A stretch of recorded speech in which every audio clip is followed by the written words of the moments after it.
నిద్రలో ఉన్న విద్యాశాఖ మంత్రికి ఈ రోజు హెచ్చరిస్తున్నాం. దయచేసి ఇప్పటికైనా నిద్రలో నుంచి మేల్కోండి నిద్రసింహ. ఎందుకంటే నిరుద్యోగులు చాలా అన్యాయం అయిపోతున్నారు తెలంగాణ రాష్ట్రంలో.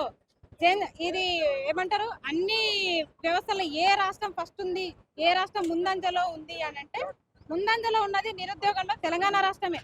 తెలంగాణ రాష్ట్రం ఎందుట్లో ఫస్ట్ ఉంది, దేంట్లో అధికం ఉంది అంటే ఒక నిరుద్యోగంలో.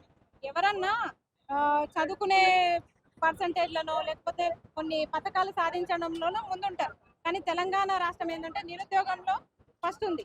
కాబట్టి విద్యాశాఖ మంత్రికి మేము చెప్తున్నది ఏంటంటే, విద్యాశాఖ మంత్రి పదవికి మీరు న్యాయం చేయలేకపోతే పక్కనున్న వాళ్ళు ఎవరికన్నా మంత్రుల కన్నా ఎవరికన్నా ఇవ్వండి, దయచేసి దానమన్నా చేయండి.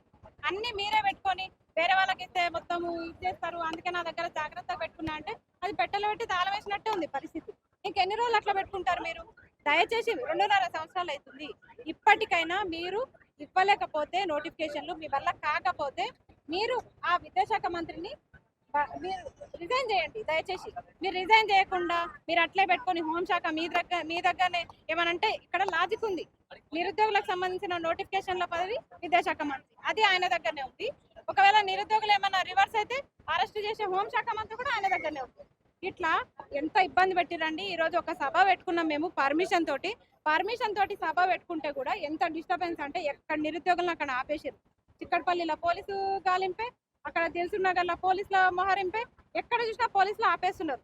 అసలు ఎందుకు ఇంత దానికి? నేను ధర్నా చౌక్ ఎత్తేసిన, ధర్నా చౌక్ లో ఫ్రీగా మీరు ఏమన్నా స్వేచ్ఛగా ప్రకటించవచ్చు, ఫ్రీగా మాట్లాడవచ్చు, స్వేచ్ఛగా బతకొచ్చు, ప్రజాస్వామ్య రాష్ట్రం నాది, ప్రజాస్వామ్య పాలన నాది అని ఈ ప్రగల్భాలు ఎందుకు? చేతగాని మాటలు బంద్ చేసి ఫస్ట్ మీరు ధర్నా చౌక్ మీరు క్లోజ్ చేసేయండి.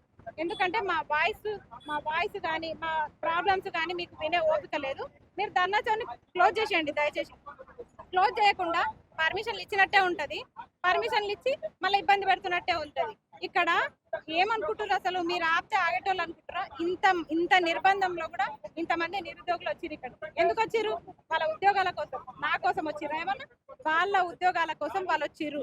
ఇది దృష్టిలో పెట్టుకొని ఎవరి జీవితాలకి వాళ్ళు ఖచ్చితంగా వాళ్ళకి మీరు భరోసా కల్పించాలి. కాబట్టి అది మీ బాధ్యత. నిరుద్యోగుల వల్ల గెలిచిరు మీరు, అది గుర్తుందా మీకు? నిరుద్యోగుల వల్ల గెలిచి ఈ రోజు ఆ మాట మర్చిపోయిరా? అసలు విద్యాశాఖ మంత్రి గారు ఉస్మానియా లైబ్రరీకి వచ్చింది మర్చిపోయిరా? చిక్కడపల్లి లైబ్రరీకి వచ్చి మర్చిపోయినరా? అసలు ఎక్కడ పోయింది మీ బుద్ధి? ఏమైనా మందగిచ్చిందా మీకు? లేకపోతే ఏజ్ ఎక్కువైపోయి బుద్ధి పనిచేస్తలేదా మీకు? ఇంకెన్నిసార్లు చెప్పాలి? అందుకే చెప్తున్నాము, June 2 ఖబర్దార్, June 2 వరకు చెప్తున్నాము. తెలంగాణ ఆవిర్భావ రాష్ట్ర దినోత్సవాన్ని మేము సంతోషంగా జరుపుకోవాలి. మీరు ఇట్లే మమ్మల్ని ఇబ్బంది పెట్టి జీవోలు ఇట్లే పెట్టి మీరు నోటిఫికేషన్లు ఇవ్వకుండా ఇబ్బంది పెడితే మాత్రం June 3 రోజు మీరు అసలు ఎక్స్పెక్ట్ చేయలేరు. ఎందుకంటే ముందే చెప్తే మీకు సహకరిస్తే మీరు మమ్మల్ని చాలా ఇబ్బంది పెడుతున్నారు. కాబట్టి June 3 రోజు ఏం జరుగుతుందో చూడండి. మీ ఇల్లు ముట్టడిస్తామా, లేకపోతే మీ ఆఫీసులు తగలబెడతామా, లేకపోతే ఏం చేస్తామో మాకే తెలియదు. నిరుద్యోగులకు మీరు ఇచ్చిన హామీలు నెరవేర్చాలి. ఇవ్వని పక్షంలో ఎంత దాకైనా పోతామని నేను తెలియజేస్తాను.